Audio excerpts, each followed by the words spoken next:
Hi, hello, and welcome everyone to the YouTube channel Pathshala of Sori Sir. I Nitish welcome you all to your CDP classes. हम पढ़ रहे थे बुद्धि के सिद्धांतों के बारे में, फिर हमने पढ़ा बुद्धि के परीक्षण। जो हमारी पिछली क्लास हुई थी उसमें हमने बात की थी बुद्धि के सामूहिक बुद्धि परीक्षण की और बुद्धि के सामूहिक शाब्दिक बुद्धि परीक्षण की और सामूहिक अशाब्दिक बुद्धि परीक्षण की। यानी कि जो लोग पढ़े लिखे थे और उनका समूह में ग्रुप में मिला के एक टेस्ट करना था, तो हमने उसकी बात की थी। और साथ ही साथ हमने जो बात की थी वो की थी सामूहिक अशाब्दिक बुद्धि परीक्षण की, जो कि बनाया गया था आपके जो लोग थोड़ा कम पढ़े लिखे थे उनके लिए जो बुद्धि का परीक्षण बनाया गया, हमने उसमें बात की। सामूहिक शाब्दिक बुद्धि परीक्षणों में हमने लिया था आर्मी अल्फा टेस्ट, AGCT लिया था आर्मी जनरल क्लासिफिकेशन टेस्ट। उसके बाद हमने बात की थी सामूहिक अशाब्दिक बुद्धि परीक्षणों की।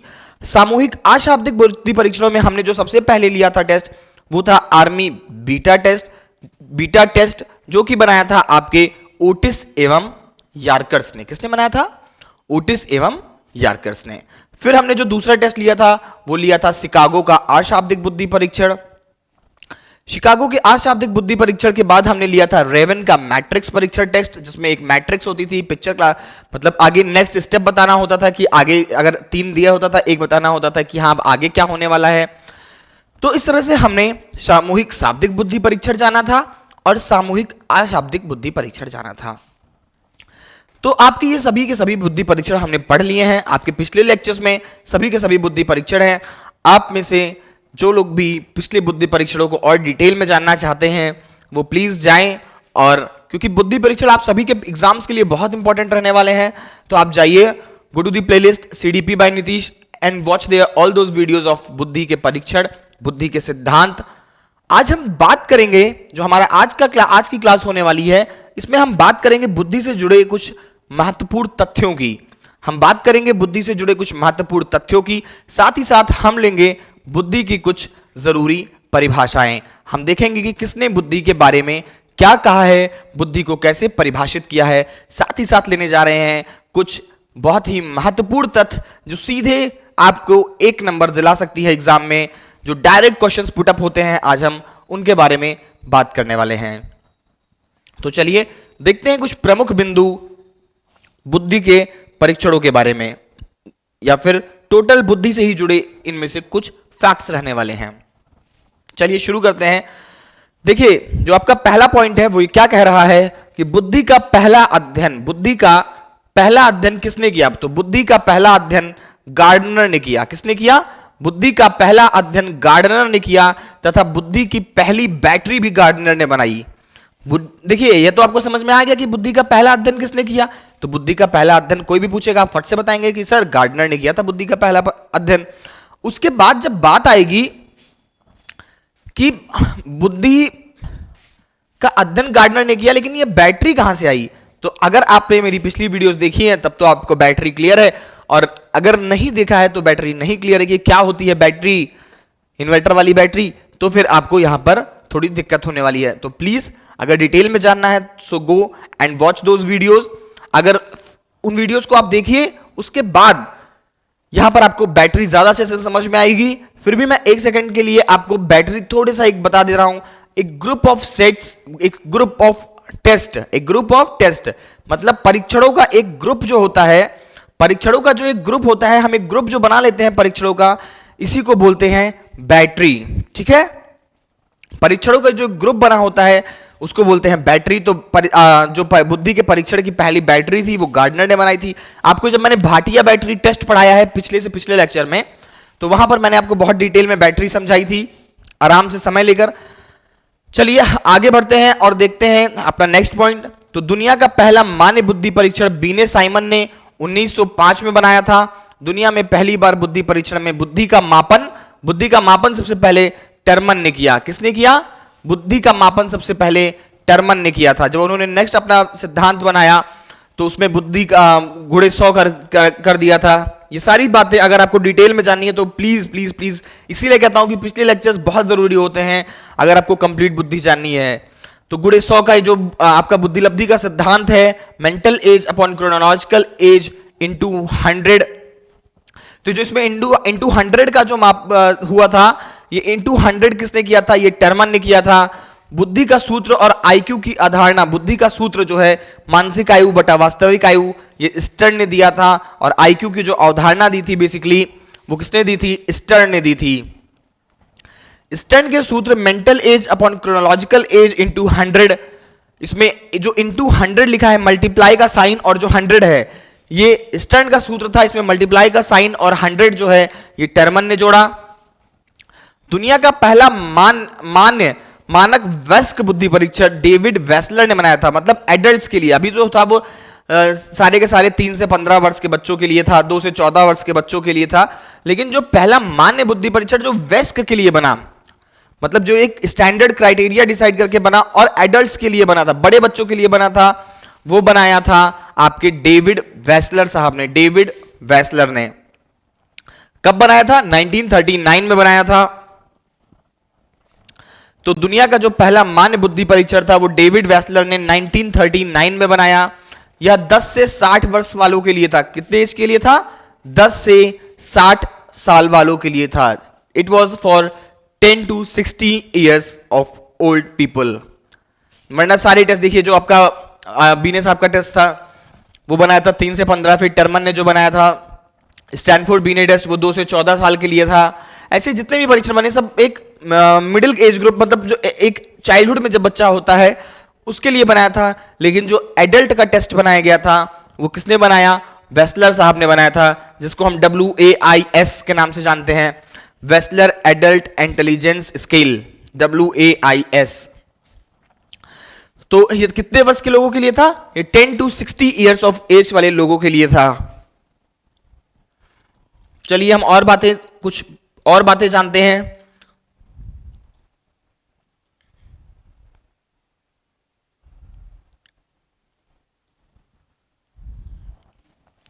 इसमें जो आपका वेसलर इंटेलिजेंस एडल्ट इंटेलिजेंस स्केल थी, इसमें शाब्दिक और अशाब्दिक, मतलब पढ़े लिखे वालों के लिए और बिना पढ़े लिखे दोनों के लिए था।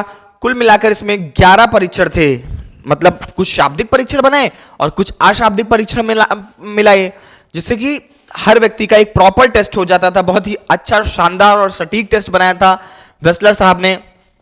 इनके टेस्ट में कुल 11 परीक्षण थे, मतलब टोटल 11 टेस्ट हुआ करते थे। कुल 11 परीक्षण ये करते थे, जिसमें कुछ शाब्दिक परीक्षण होते थे और कुछ अशाब्दिक परीक्षण होते थे। बाद में 1955, 86, 55, 86 और 97 में इसे संशोधित किया गया। 1955, 1986 और 1997 में इसे संशोधित किया गया, मतलब इसमें चेंजेस लाए गए। बीने साइमन का भारतीय प्रारूप जो है वो 1922 में, बीने साइमन का जो टेस्ट है इसका एक अमेरिकी वर्जन था जो कि आपके टर्मन ने बनाया था, और फिर एक इसका इंडियन मतलब इंडिया वालों ने कॉपी किया और इंडियन का एक रूप दिया, इसको इंडियन रूप दिया C.H. राइस ने। किसने बनाया? तो इसका जो इंडियन वर्जन था वो बनाया था C.H. राइस ने। C.H. राइस ने इसका एक इंडियन वर्जन बनाया। और Army Alpha and Army Beta test प्रथम विश्व युद्ध के दौरान ओटिस एवं यार्कर्स ने बनाया। जो प्रथम विश्व युद्ध के दौरान, आप जो लोग पिछले लेक्चर्स से जुड़े हुए हैं उनमें वो सारी ये बातें पढ़ चुके हैं, बस उनको मैंने समराइज करने की कोशिश की है कि हाँ, एक पॉइंट में आपको डायरेक्ट पूरा लेक्चर जो ना भी देखे हों और एक बार यहां आए हों तो उनको एक बेसिक बातें पता चलेंगी। बाकी जिसने पूरा लेक्चर देखा है उसको तो इन टेस्ट के बारे में डिटेल पता है कि क्या होता था टेस्ट में, कैसे लिया जाता था ये टेस्ट, क्या क्या होता था इस टेस्ट में। एक एक पॉइंट बहुत अच्छे से वो लोग समझ चुके हैं। पर अगर आप ये लेक्चर भी देख रहे हैं तो आपको जो एग्जाम्स में पूछे जाने वाली मेन बातें होती थी, कहीं ना कहीं वो कवर अप करने की कोशिश की है मैंने। तो बीने साइमन का जो भारतीय प्रारूप था वो 1922 में किसने बनाया था? C.H. राइस ने बनाया। और आपका जो आर्मी अल्फा टेस्ट था और आपका जो आर्मी बीटा टेस्ट था ये प्रथम विश्व युद्ध के दौरान ओटिस एवं यार्कर्स ने बनाया। ओटिस एवं यार्कर्स ने बनाया। फिर आपका आता है draw a man test. Draw a man test इसे फ्लोरेंस गुड इनफ ने बनाया। Draw a man test Florence Goodenough ने बनाया। किसने बनाया? Florence Goodenough. Draw a man test. Draw a man test वैसे आज तक कभी पूछा नहीं गया है, पर फिर भी याद रखिएगा कि जो ड्रॉ ए मैन टेस्ट है वो फ्लोरेंस गुड इनफ ने बनाया है। इतनी बातें आपको मेन मेन पॉइंट्स थी जो मैंने आपको समझा दी। अब आगे बढ़ेंगे हम और लेंगे अपनी कुछ परिभाषाओं के बारे में बात करेंगे। बुद्धि की परिभाषाएं जो कि बहुत पूछी जाती हैं आपके एग्जाम्स में, तो उसको बिल्कुल भी हम निगलेक्ट नहीं करेंगे। हमने लास्ट में लिया बुद्धि की परिभाषाएं, क्योंकि आपको सबसे ज्यादा मेहनत जो करनी पड़ती है वो बुद्धि की परिभाषाओं पर ही करनी पड़ती है।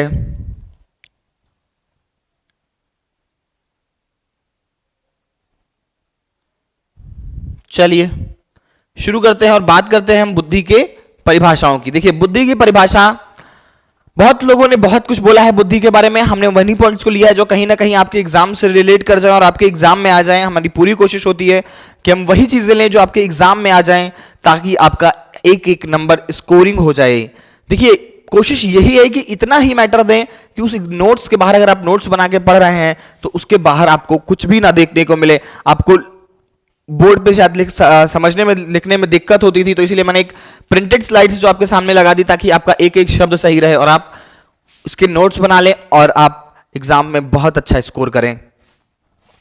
चलिए शुरू करते हैं हम अपनी बुद्धि की परिभाषाओं को। तो जो पहली बुद्धि की परिभाषा हम लेने वाले हैं वो है टर्मन की। टर्मन साहब ने स्टैनफोर्ड बीने टेस्ट बनाया था, जो कि इसका अमेरिका बीने साइमन टेस्ट का अमेरिकी प्रारूप था। तो टर्मन ने क्या कहा है बुद्धि के बारे में कि बुद्धि क्या है? बुद्धि अमूर्त चिंतन करने की योग्यता है। बुद्धि अमूर्त चिंतन करने की योग्यता है, ये कहा है टर्मन ने। अमूर्त चिंतन मीन्स होता है, देखिए जो ठोस सामने हमको दिखता है वो मूर्त होता है, और जो सामने नहीं दिखता है सॉरी, जो सामने नहीं दिखता है वो होता है आपका अमूर्त चिंतन। जो आपका सामने नहीं दिखता है वो होता है आपका अमूर्त चिंतन। नेक्स्ट जो हम बात करने वाले हैं वो है एबिंगहॉस साहब की, कि बुद्धि किसी समस्या के बिखरे भागों को आपस में जोड़ने की शक्ति है। भाई कोई भी प्रॉब्लम हो टुकड़ों में ही तो आती है। उसको हम क्या करते हैं? समराइज करते हैं, टोटल चीज को इकट्ठा करते हैं कि हाँ ये हुआ होगा, फिर ये हुआ होगा, फिर ये होगा। उसको एक सीक्वेंस में लाते हैं और फिर उसका एक रिजल्ट निकालते हैं। तो वही कहा है एबिंगहॉस साहब ने कि बुद्धि क्या है? किसी समस्या के बिखरे भागों को आपस में जोड़ने की शक्ति है। बात करते हैं गाल्टन की। तो गाल्टन ने कहा है बुद्धि विभाजन करने एवं चयन करने की योग्यता है। क्या है बुद्धि? बुद्धि विभाजन करने एवं चयन करने की योग्यता है बुद्धि। मतलब आप जैसे मान लीजिए दो चीजें आपके सामने हैं, रोड ऑफ टू साइड्स, एक रास्ता है जो दो तरफ जाता है, लेकिन अब आपके ऊपर है कि आप उनका विभाजन करिए और चयन करिए कि मुझे किस रास्ते पे जाना है। स्टर्न, नवीन परिस्थितियों के साथ समायोजन का क्षमता का नाम ही बुद्धि है। सबसे अच्छी परिभाषा मुझे यही लगती है कि आप किसी भी नई परिस्थिति में जाते हैं, you go to a very new environment, आप किसी नए सोसाइटी में जाते हैं, आप कितने वेल बिहेव्ड हैं, आप कितने अच्छे से आप लोगों के बीच में खुद को एडजस्ट कर लेते हैं। भाई हर व्यक्ति की ट्यूनिंग आपके साथ एक जैसी नहीं हो सकती, पर हर व्यक्ति के साथ आप अपनी ट्यूनिंग को अच्छी बना लें। यही होता है आपका, यही होता है आपका समायोजन करने की जो क्षमता है आपकी, यही है आपकी बुद्धि। नवीन परिस्थितियों के साथ समायोजन की योग्यता का नाम बुद्धि कहा है स्टर्न ने। फिर हम बात करेंगे बकिंघम की, तो बुद्धि सीखने की योग्यता है। क्या है बुद्धि? बुद्धि सीखने की योग्यता है। मतलब हम नई नई चीजें जो सीखते हैं, ये बुद्धि जो है वो सीखने की योग्यता है। किसने कहा है? बकिंघम ने कहा है। फिर बात करते हैं हम बर्ट की। बुद्धि अपेक्षाकृत नवीन परिस्थितियों में समायोजन की प्रक्रिया है। बुद्धि अपेक्षाकृत नवीन परिस्थितियों में समायोजन की क्षमता प्रक्रिया है। बुद्धि जो है अपेक्षाकृत नवीन परिस्थितियों में समायोजन की प्रक्रिया है, ये कहा है बर्ट ने। कि हम अपने आप को समाज में जब नवीन परिस्थिति में जाते हैं तो कैसे ढालते हैं। बिल्कुल मिलती जुलती परिभाषा है आपकी स्टर्न की और बर्ट की। उन्होंने भी कहा था नवीन परिस्थितियों के साथ समायोजन की योग्यता का नाम ही बुद्धि है, और बर्ट ने भी यही कहा है कि बुद्धि अपेक्षाकृत नवीन परिस्थितियों में समायोजन की क्षमता है।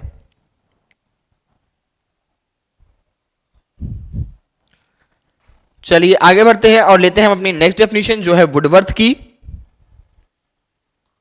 बहुत इंपॉर्टेंट रहती है वुडवर्थ साहब की। कोई भी डेफिनेशन ये कुछ भी बोल देते थे तो वो क्वेश्चन बन जाता था। वुडवर्थ साहब कभी किसी डेफिनेशन दिए ही नहीं, कुछ बोलते ही नहीं थे। जो ये बोल देते थे वो आपके लिए एग्जाम में क्वेश्चन हो जाता था। ठीक है, तो वुडवर्थ हो गए, स्टर्न हो गए, टर्मन हो गए, बीने हो गए। इन लोगों की डेफिनेशन तो आपको स्पेशली ध्यान देके बहुत ध्यान से पढ़नी है, क्योंकि ये सब ऐसे ऐसे काम कर दिए इन्होंने बुद्धि के लिए कि अगर बुद्धि से प्रश्न उठता है तो 90% चांसेस होते हैं कि यहीं से क्वेश्चन उठेंगे। तो वुडवर्थ साहब की डेफिनेशन है कि कार्य करने की एक निधि है बुद्धि। बुद्धि क्या है? कार्य करने की एक निधि है, मतलब हम जो कुछ भी करते हैं उसका एक बैंक अकाउंट है ये, मतलब जो भी होगा वो बुद्धि के द्वारा होगा। सिंपल सी बात कही है वुडवर्थ साहब ने कि कार्य करने की एक निधि है। बुद्धि क्या है? कार्य करने की एक निधि है। फिर हम बात करेंगे क्रूज की। तो क्रूज ने कहा है कि बुद्धि भिन्न भिन्न परिस्थितियों में समावेशन की क्षमता है। हम नई नई परिस्थितियों में अपने आप को खुद को कैसे ढालेंगे, यही इसी की चीज की जो क्षमता है बुद्धि समावेशन की क्षमता है कि विभिन्न विभिन्न परिस्थितियों में, जैसे कि अभी आपने स्टर्न की परिभाषा पढ़ी थी, उन्होंने भी यही कहा था। तो कई मतलब कुल मिला के अगर किसी ने एक बुद्धि के बारे में एक ही चीज कई लोगों ने कह दी, जैसे बर्ट ने कहा, स्टर्न ने कहा, और अब आप पढ़ रहे हैं क्रूज की परिभाषा, तो ये तीनों की तीनों परिभाषाएं लगभग मिलती जुलती हैं कि बुद्धि नवीन परिस्थितियों में खुद को ढालने की एक क्षमता है या समावेशन की क्षमता है। बात करेंगे अब हम वेस्लर की। वेस्लर का भी अभी आपको मैंने वेस्लर एडल्ट इंटेलिजेंस स्किल बताया, इतना गजब का परीक्षण इन्होंने बताया, उससे गजब की परिभाषा इन्होंने दी है कि क्या है बुद्धि। बुद्धि व्यक्ति की क्षमताओं का वह समुच्चय है जो उसके लक्ष्य, विवेकशीलता एवं चिंतनशीलता द्वारा प्राप्त करने में, पर्यावरण के साथ समायोजन करने में सहायता प्राप्त करता है। देखिए बुद्धि क्या है? व्यक्ति की क्षमताओं का वह समुच्चय है, मतलब व्यक्ति की जो एबिलिटीज होती हैं उनका एक ऐसा ग्रुप है जो उसके लक्ष्य, मतलब उसका जो एम है, उसकी विवेकशीलता यानी कि जो उसका दिमाग है, एवं चिंतन मतलब चिंतन करके द्वारा लक्ष्य को प्राप्त करने में, पर्यावरण के साथ समायोजन कराने में सहायक होता है। बात करेंगे हम थॉर्नडाइक की। तो सही अनुक्रिया का चयन करने और उद्दीपक को साथ जोड़ने तथा नवीन परिस्थितियों में समायोजन की क्षमता ही बुद्धि है। थॉर्नडाइक, सही अनुक्रिया का चयन करने और उद्दीपक के साथ जोड़ने तथा नवीन परिस्थितियों में समायोजन करने की क्षमता ही बुद्धि है। फिर बात आती है बीने की। तो बुद्धि तर्क करने, निर्णय लेने एवं आत्म आलोचना की शक्ति है। बुद्धि तर्क करने, निर्णय लेने एवं आत्म आलोचना की शक्ति है। क्लियर? क्या है बुद्धि? बुद्धि तर्क करने, मतलब आप किसी से, आप भाई तर्क कब करेंगे? जब आप की बुद्धि अच्छे से कार्य करती हो तभी तो आप तर्क करेंगे किसी से, तभी तो आप बात करेंगे। तो बुद्धि तर्क करने, फिर निर्णय लेने, डिसीजन मेकिंग पावर आपकी कितनी अच्छी होगी, ये डिपेंड करता है कि आपकी आईक्यू कैसी है, आपकी बुद्धि कैसी है। एवं आत्म आलोचना की शक्ति है, मतलब स्वयं की आलोचना की शक्ति है कि हमारे अंदर क्या कमियां हैं, अगर हम उनको रियलाइज कर पा रहे हैं तो ये भी एक बुद्धि का ही एग्जाम्पल है। बहुत गजब गजब की परिभाषाएं दी हैं आपकी वेस्लर साहब ने, थॉर्नडाइक ने, फिर उधर आपका स्टर्न की परिभाषा हो गई। तो ये सारी की सारी परिभाषाएं बहुत जरूरी हैं। टर्मन की परिभाषा हो गई कि बुद्धि अमूर्त चिंतन करने की योग्यता है। फिर बीने की परिभाषा है बुद्धि तर्क करने एवं निर्णय लेने की आत्मालोचना की शक्ति है। थॉर्नडाइक, सही अनुक्रिया का चयन करने और उद्दीपक के साथ जोड़ने तथा नवीन परिस्थितियों में समायोजन की क्षमता ही बुद्धि है। देखिए कितने लोगों ने इस चीज को कहा है कि नवीन परिस्थितियों में समावेशन करने की क्षमता ही बुद्धि है। तो इस चीज को याद रखिएगा कि किसने किसने कहा है, बस एक एक शब्द का अंतर, लेकिन सबने किया है। अब बहुत लोग कहेंगे सर एक ही चीज सबने बोल दी, नवीन परिस्थितियों में समायोजन करने की क्षमता है, अब हम कैसे याद करें? हर में ध्यान दीजिए, ध्यान से जाइए, फिर से पढ़िए और देखिए। इसके लिए कहता हूं लिख लिख के पढ़िए, लिख लिख के पढ़ेंगे तो आप खुद से डिफरेंशिएट करने में हो जाएंगे। क्योंकि अगर आप अभी सिर्फ लेक्चर देख रहे हैं तो आपको इतना ही समझ में आया होगा कि इसने भी कहा समावेशन की क्षमता, इसने भी कहा समावेशन की क्षमता, इसने भी कहा समावेशन की क्षमता, लेकिन सबने एक ना एक दो शब्द उसमें बढ़ा के या चेंज करके डाल दिए हैं ताकि आप उनको याद रखिए। तो वही बात है समावेशन की क्षमता की। तो आज हमने बुद्धि से जुड़े कुछ महत्वपूर्ण तथ्यों के बारे में बात की, साथ ही साथ बुद्धि की परिभाषा हमने आज जानी है, जो कि बहुत बहुत बहुत आपके पेपर पॉइंट ऑफ व्यू से भी बहुत इंपॉर्टेंट रहने वाला है। बुद्धि की परिभाषाएं वगैरह ये सब बहुत पूछी जाती हैं। तो हमने अपने कंप्लीट लेक्चर में आज देख लेते हैं कि हमने क्या जाना। हमने शुरू किया था कि बुद्धि क्या होती है, फिर हमने बुद्धि के सिद्धांत लिए थे, फिर हमने बुद्धि के कंप्लीट चारों टाइप के परीक्षण लिए, और फिर हमने कुछ प्रमुख बिंदुओं को जाना, और फिर हमने बुद्धि की परिभाषाओं को जाना। तो ये पूरा टॉपिक 9 लेक्चर्स में कंप्लीट हुआ है। 9 लेक्चर्स बने हैं इसके। अगर कोई पूरा का पूरा देख है तो मैं गारंटी तो नहीं लेता, हाँ, लेकिन इतना कॉन्फिडेंस के साथ कह सकता हूं कि अगर वो किस्मत से, उसकी किस्मत बहुत बेकार नहीं होगी तो कोई भी ऐसा टॉपिक नहीं होगा जो बुद्धि में छूटा होगा। चलिए फिर आप लोग पढ़ते रहिए, मुझे विदा दीजिए, घर पे रहिए, मस्त रहिए, टाटा बाय बाय।